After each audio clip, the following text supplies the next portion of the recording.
സാമ്പത്തികമായി ബുദ്ധിമുട്ടുകളും രോഗങ്ങൾ മൂലം കഷ്ടതകളും അനുഭവിക്കുന്ന നമ്മുടെ സഹോദരങ്ങളെ ചേർത്ത് നിർത്തി കഴിയുന്ന സഹായങ്ങൾ എത്തിക്കുക എന്ന ലക്ഷ്യത്തോടെ ഏതാനും സുഹൃത്തുക്കൾ ചേർന്ന് ജാതി മത ഭേദമന്യേ ആരംഭിക്കുന്ന ഒരു പരസ്പര സഹായ കൂട്ടായ്മയാണ് ലൈഫ് ലൈൻ കേരള ട്രസ്റ്റ് എന്ന സ്ഥാപനം.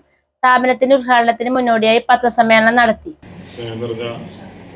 പത്രപ്രവർത്തക സുഹൃത്തുക്കളെ, നിങ്ങൾ സ്ഥിരമായിട്ട് കാണുന്ന ഒരു പത്രസമ്മേളനത്തിൽ നിന്ന് വ്യത്യസ്തമായിരിക്കും ഇതെന്നാണ് എൻ്റെ ഒരു വിശ്വാസം.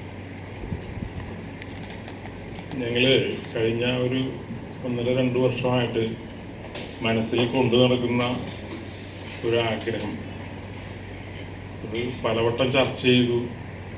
സുഹൃത്തുക്കൾ തന്നെ, ഞങ്ങളിരിക്കുന്ന സുഹൃത്തുക്കൾ തന്നെ പലവട്ടം ചർച്ച ചെയ്തു. സമൂഹത്തിന് എന്തെങ്കിലും ഗുണകരമാവുന്ന രീതിയിൽ നമുക്ക് എങ്ങനെ ഒരു പ്രോഡക്റ്റ് വർക്കൗട്ട് ചെയ്യാൻ പറ്റും എന്ന് പലവട്ടം ആലോചിച്ചു. അതിൽ പ്രധാനമായിട്ടും ഈ ആശയം മുന്നോട്ട് വയ്ക്കുന്നത് നമ്മുടെ വിനീതും ലിനിൻ ജോർജ് എന്ന് പറഞ്ഞ നമ്മുടെ മാനേജറും ട്രസ്റ്റിയും കൂടി ചേർന്നിട്ടാണ്. അപ്പോൾ ആദ്യകാലത്ത് ഞങ്ങൾ ഡോക്ടറായിട്ട് ഡിസ്കസ് ചെയ്തു, ജൂനിയായിട്ട് ഡിസ്കസ് ചെയ്തു. അപ്പോൾ ഇതെല്ലാം തന്നെ ഞങ്ങൾക്ക് ഒരു ആത്മവിശ്വാസം കിട്ടുന്ന രീതിയിലായിരുന്നില്ല. തികച്ചും ആത്മവിശ്വാസം കിട്ടാത്ത രീതിയിലാണ് ആദ്യം അതിൻ്റെ വർക്കൗട്ടുകളെല്ലാം നടന്നുപോയത്. പക്ഷേ നമ്മൾ ഇത്തരം വെല്ലുവിളികളായിട്ട് വെച്ചുകൊണ്ടിരുന്നാൽ ഈ മഞ്ഞുരുകാൻ ഒരു സാധ്യതയില്ല എന്ന് ഞങ്ങൾക്ക് തോന്നുകയും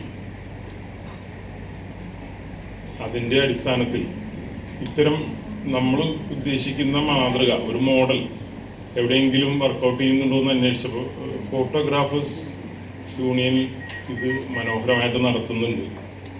യൂണിയൻ മെമ്പേഴ്സിന് ഇപ്പോൾ ഒരു ആൾ മരിച്ചു കഴിഞ്ഞാൽ അവർക്ക് 8 ലക്ഷം രൂപ വരെയൊക്കെ കൊടുക്കുന്ന രീതിയിൽ ഇത്തരം ഒരു കൂട്ടായ്മ നന്നായിട്ട് വർക്ക് ചെയ്യുന്നുണ്ടെന്ന് ഞങ്ങൾക്ക് മനസ്സിലായി. അതാണ് ഞങ്ങളുടെ യഥാർത്ഥത്തിൽ ഈ ഒരു ബ്രേക്കായ പ്രചോദനം.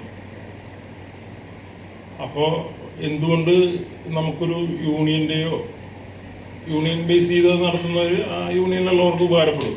സമൂഹത്തിലെ എല്ലാ തുറകളിലുള്ളവർക്കും ഇതിലേക്ക് അംഗങ്ങളായി വരികയും ഇതിൽ അംഗമാവുകയും ചെയ്താൽ നമുക്ക് കൂടുതൽ നന്നായിട്ട് ഇത് എങ്ങനെ സമൂഹത്തിന് ഗുണകരമായ രീതിയിൽ ഒന്ന് വർക്കൗട്ട് ചെയ്യാൻ പറ്റുമെന്നാണ് ഞങ്ങൾ ആലോചിച്ചത്. അപ്പം ഞങ്ങൾക്ക് തോന്നിയത് ഇതൊരു പരസ്പര സഹായ കൂട്ടായ്മയാണ്. ഇതിൻ്റെ ഒരു പ്രത്യേകത അതാണ്, പരസ്പര സഹായമാണ്. ഇത് ചാരിറ്റി, ഞങ്ങൾ കുറേ പൈസ എടുത്ത് ആർക്കെങ്കിലും കൊടുക്കുന്ന രീതിയിലുള്ള ഒരു പ്രസ്ഥാനമല്ല.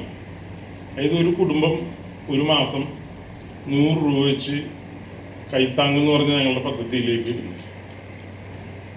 ഒരു ഉദാഹരണത്തിന് 1000 പേരുണ്ടെന്നിരിക്കട്ടെ. ഒരു 6 മാസം കഴിയുമ്പോൾ നമുക്ക് ഈ ട്രസ്റ്റിൻ്റെ കയ്യിലൊരു ചെറിയ എമൗണ്ട്, തെറ്റില്ലാത്തൊരു എമൗണ്ട് നമുക്ക് കളക്ട് ചെയ്യാൻ കഴിയും. നമ്മൾക്ക് ഈ ആളുകൾക്കിടയിൽ നടക്കുന്ന മരണങ്ങൾ, ആ വീടുകളിൽ നടക്കുന്ന വിവാഹ ചടങ്ങുകൾ, ഒപ്പം വലിയ എമൗണ്ടുകൾ, ഇപ്പോൾ എമൗണ്ട് നമ്മൾ ഇത്തിരി അപ്പുറമായിട്ട് നിശ്ചയിച്ചിരിക്കുക, ഒരു 3 ലക്ഷം രൂപയൊക്കെ വരുന്ന ചികിത്സാ ചെലവുകൾ അതിന് മുകളിൽ വരുമ്പോൾ നമ്മൾക്ക് ഇതിൽ നിന്നും ഇപ്പം നിശ്ചയിച്ചിട്ടുള്ളത് ചെറിയ സഹായമാണ്. തുടക്കം എന്ന രീതിയിൽ ഒരു 10,000 രൂപ നമ്മൾ മരണത്തിനും വിവാഹത്തിനും ഒരു 15 രൂപയും ചികിത്സാ ചെലവിനും അതുപോലെ തന്നെ ഒരു എമൗണ്ട് കൊടുക്കാനാണ് ഇപ്പോൾ നമ്മൾ ഉദ്ദേശിക്കുന്നത്. ഇതിലേക്ക് അപ്പം നമുക്ക് 1000 പേരിൽ ചിലപ്പോൾ ഇത്തരം ആവശ്യങ്ങൾ വരുന്നത് ഒരു വർഷം ചിലപ്പോൾ ഒരു 100 പേർക്കോ ഒരു കണക്ക് ഞങ്ങൾ നോക്കി കഴിഞ്ഞപ്പോൾ ഈ പള്ളികളിലെല്ലാം ഈ മരണസംഘമൊക്കെ വർക്ക് ചെയ്യുന്നുണ്ട്. ഇപ്പോൾ വിവാഹവും ചികിത്സയും കൂടി വരുമ്പോൾ ചിലപ്പോൾ അല്പം കൂടി കൂടും. എന്നാലും ഒരു 100 അടുക്കുള്ള ആളുകൾക്കിടയിൽ അത് നിജപ്പെടുത്തി കഴിഞ്ഞാൽ നമ്മൾക്കിത് വർക്കൗട്ട് ചെയ്യാൻ കഴിയും എന്നുള്ളൊരു തോന്നൽ ഞങ്ങൾക്ക് എല്ലാവരും മനസ്സിലുണ്ടായി. എന്നാൽ ഇനി അതിലുണ്ടാകുന്ന പ്രതിബന്ധങ്ങൾ മറികടന്ന് നമ്മൾക്കിത് ജനങ്ങളെ അറിയിക്കണം. ഇപ്പോൾ ഈ കൂട്ടായ്മയിൽ ഞങ്ങളൊരു വാട്സപ്പ് ഗ്രൂപ്പ് ഫുള്ളായി 1000-ഓളം പേര് അതിലുണ്ട്. പ്ലസ് ഒരു പുതിയ ഗ്രൂപ്പിൽ 200-ഓളം പേരുണ്ട്.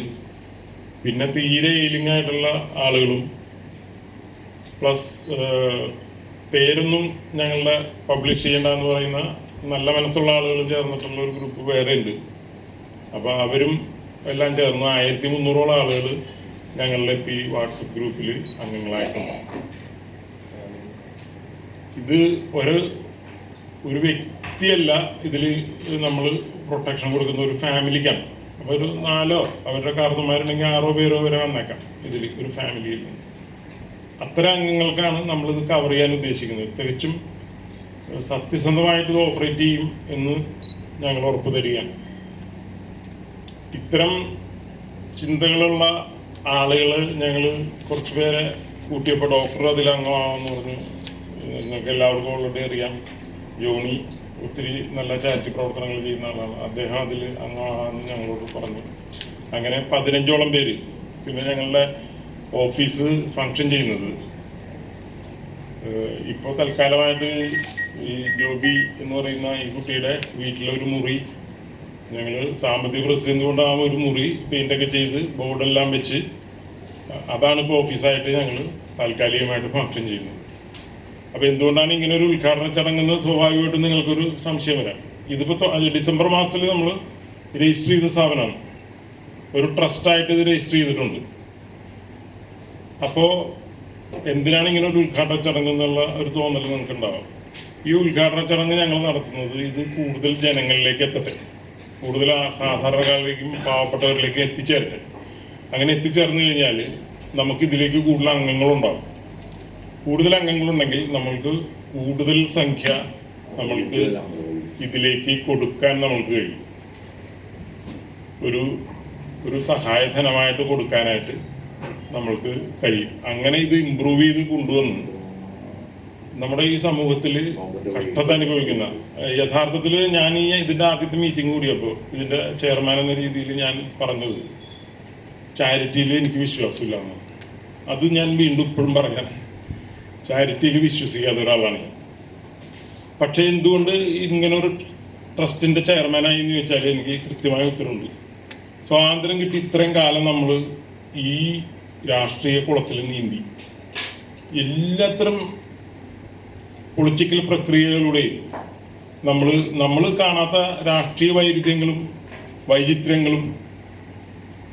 എനിക്ക് തോന്നുന്നു ഇന്ത്യയിൽ തന്നെ ഇരിക്കുള്ളൂ. ഇത്തരം ഭീകരമായ വൈരുദ്ധ്യങ്ങൾ ഒരു ആഫ്രിക്കൻ രാജ്യത്ത് പോലും ഇല്ലാത്ത ഭീകരമായ ജനാധിപത്യത്തിന്റെ വക്താക്കൾ എന്ന് പറയുന്ന നമ്മൾക്ക് ഈ പൊളിറ്റിക്കലായിട്ടാണ് ഒരു രാജ്യത്തിന്റെ പ്രശ്നങ്ങൾ പരിഹരിക്കപ്പെടേണ്ടതെന്ന് വ്യക്തിപരമായിട്ട് വിശ്വസിക്കുന്ന ഒരാളാണ് ഞാൻ. പക്ഷെ ഈ നീന്തലിൽ നമുക്ക് മറുകര എത്താൻ കഴിഞ്ഞിട്ടില്ല. നമ്മുടെ രാഷ്ട്രീയം എന്തുവാകട്ടെ, അതിന്റെ പ്രത്യയശാസ്ത്രങ്ങളൊന്നും ഞാൻ പറയുന്നില്ല, എന്തുവാകട്ടെ, ഇത് നമുക്ക് ഈ നദി താണ്ടി അപ്പുറത്തെത്താൻ കഴിയുമെന്ന് ഞാൻ വിശ്വസിക്കുന്നില്ല. വിശ്വസിക്കാതിരിക്കുന്നതിന് കാരണം ഈ നദിയിൽ പകുതി എത്തിയവരും കാൽഭാഗം എത്തിയവരും നീന്താൻ കഴിയാത്തവരും മുങ്ങി മരിക്കുന്നതാണ് നമ്മൾ കാണുന്നത്.